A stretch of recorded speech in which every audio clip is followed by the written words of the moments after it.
শরীফা সুমি আপনি লিখেছেন, আল্লাহর ঘর দেখার আমার খুব ইচ্ছা, কিন্তু হজ করতে যে পরিমাণ টাকা লাগে সেই তুলনায় ওমরায় কম টাকা লাগে। সেক্ষেত্রে ওমরার টাকা জমানো গেলে কি ওমরায় যাওয়া যাবে, নাকি টাকা আরো জমিয়ে হজে আগে করতে হবে?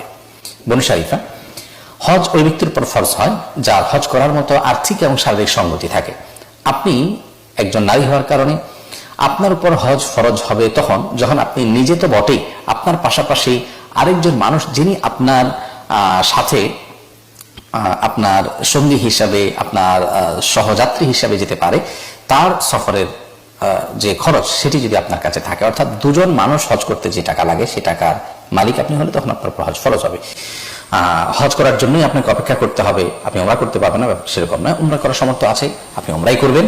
আবার যখন আল্লাহ তাআলা হজের তৌফিক দিবেন তখন আপনি হজ করবেন। আমরা দোয়া করি আল্লাহ তাআলা আপনার স্বপ্ন পূরণ করুন এবং বাইতুল্লাহর জিয়ারতের যে বিশাল বড় একটা নিয়ামত, সেই নিয়ামত আপনাকে আল্লাহ তাআলা উপভোগ করার তৌফিক দান করুন।